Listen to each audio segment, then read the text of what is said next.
You're in. How you doing? Okay. Hello, Mr. Ross. How's it going?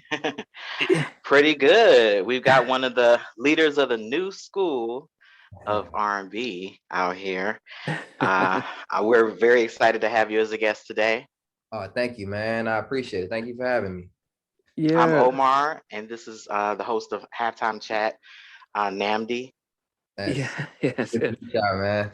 Yeah. Where are you based, Kevin? I'm based in Philly right now. I'm originally from Washington, D.C. So, uh not too far from home. Yeah. Okay, okay.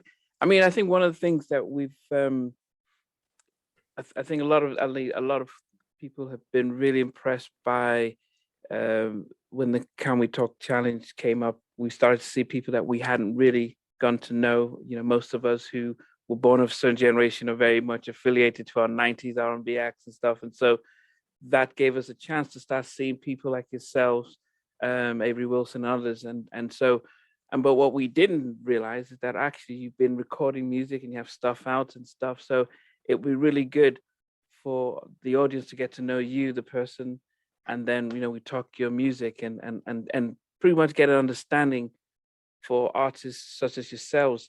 It's a lot different than when when we used to buy CDs and watch our artists on video. So Yeah. how we expect artists like you to make money and succeed in today's market stuff. But No, absolutely. yeah, but we'll always go to the beginning. So you said you born and raised in DC, moved to Mhm. Philly. I just out of curiosity, I mean, how did you get into music as a kid? Honestly, my whole dad side of the family, they sing or play instruments. So, that was a really big like intro into it. And you kind of had to like get through them in order to, what I mean, before getting into the public. And so, Mm, that was a really, really great experience. And then I went to art school out in DC. Shout out to Duke Ellington School of the Arts. And then from there, I graduated from there and went to Berklee College of Music out Berkeley. Boston, Mass. And after that, I went down to Atlanta and I wanted to become a writer. And so, I knew that I could sing, but I wanted to do something that could be an extension of myself. I knew that, like, just singing wasn't going to be able to pay the bills. And so, I wanted to try my hand at writing. And I've been writing, songs for a couple years in college or whatever. So I tried my hand at it. Met my mentor, Troy Taylor, and he really kind of cultivated, my pen game. And so I want to say a year after I moved down to Atlanta, I got my first placement with Jamie Foxx. And then we started from there. So what Okay. was that 2011, like 2011 is when like my entry into the music business kind of happened. Mm. Yeah. Okay. Well, I've been listening to your voice for days. You got a dope voice. Thank you. So my whole thing is I want to kind of go back because you were put me in the mind of like a Frankie Beverly Oh, wow. or, Prince, Marvin Gaye. You got so many different blends and inspirations in there. I'm just curious at what point, even though you come from a musical family, at what point did you know you have a golden voice, like you have something special. It's one thing to be able to just carry a note, but you have a very um, unique gift. So can you tell me what age you realize, oh, I'm a little different from everybody though, not your family, just in general, people in general. I think that you know what the crazy thing is? I don't know what it's like, you know what I mean, for other people, but you know Mm, how like you get a notion or you get a tap, whether it's spiritually, whatever you believe, right? But there's this notion within your spirit or your inner self, and it's like you're different or yeah, something is special about you. And right. you hold on to that, from a very young age. It kind of hit me at 13, 14 years old when that thing kind of tapped me. It was just like, Tapped you. Yeah. you're special. Now here's the thing, here's the catch.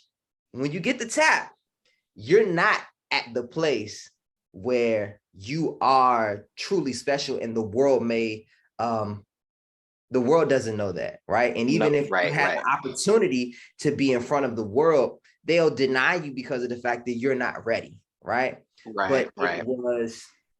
it was a seed that was planted inside of me to say, okay, I'm not where I want to be.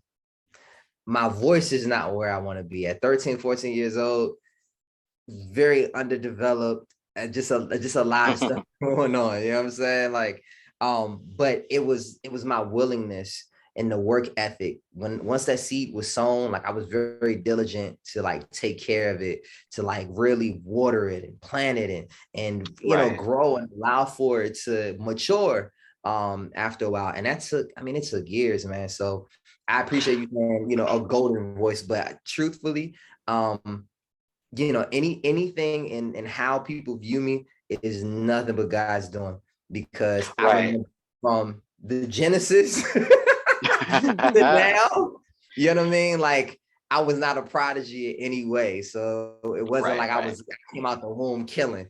So everything that I Well, have is, from work. Yeah. coming from a musical family, because I do too, did you Yeah. feel any, I don't want to say insecurity or anything, or like, everyone's a singer in the family or Mhm. involved in music. Did you feel pressure to be as good or to make it, or was it, a competition in the family for that attention, or did everybody just kind of play their part? Because I don't know in what function were you all involved in music, so just I was curious. I was very, I was a very introverted kid in a sense that Okay. like I was very, very shy. And so, with being so shy, the only people that would hear me sing around the house is my mom and my dad, and hooping and hollering. And the only thing that I wanted to do when I was younger was make my dad proud. You know what I mean? And so, Mhm. once he kind of gave me his thumbs up, and his thumbs up is very different, because his thumbs up is throwing your ass out the frying pan and into the fire. And so Oh, I felt like I was a strong enough vocally, he would then put me on to gigs. So if he's oh, singing at a wedding, I have to sing a song. If you know wow, what I that's mean, pressure. you know Hmm. what I mean? So Hmm. it really allowed for me to like tame my nerves, because it was like, okay, my dad thinks that I can hold this song together. You know what I'm saying? Hmm. Hmm. Um, I mean, and my father, just his control and his ability, I was just like, I don't even know why I'm up here. Yeah.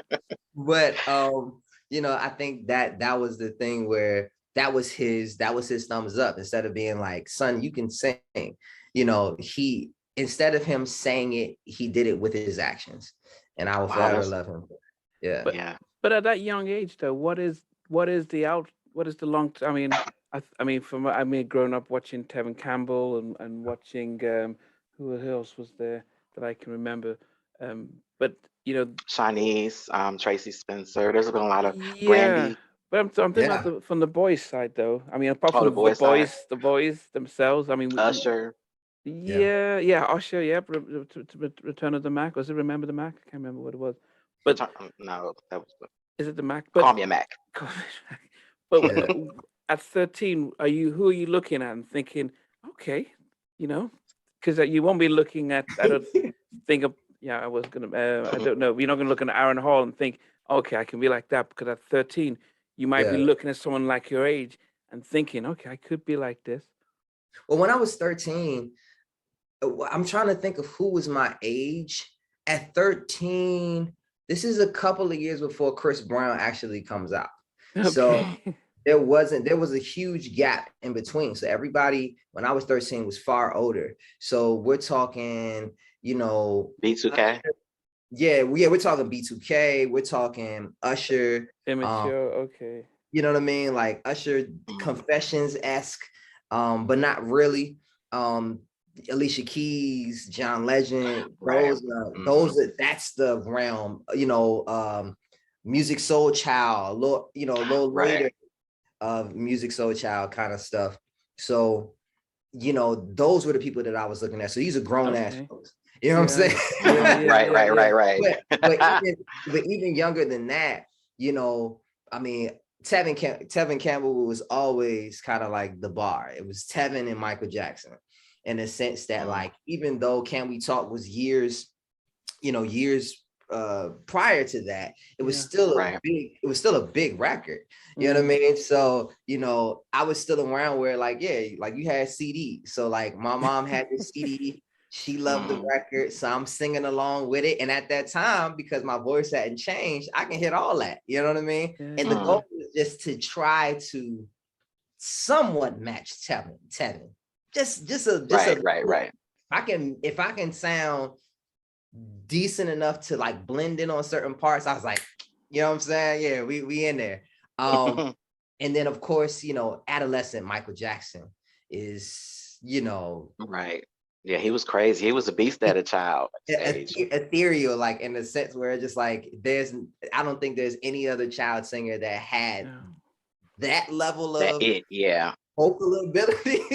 So, I think those two, when I was, younger, that 9-10 range was, me singing around the house. Because Usher came out with My Way, and his voice was so deep, it was too deep for me.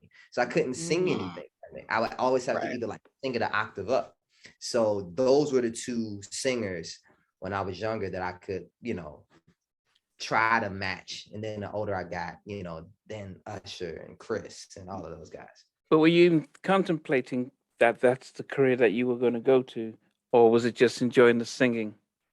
It was really just enjoyment. I didn't, when I was younger, I didn't think that I was going to like go into the music business and like land this record deal. It was more so of a thing of like, it was just kind of a, outside of my family, it was a secret thing.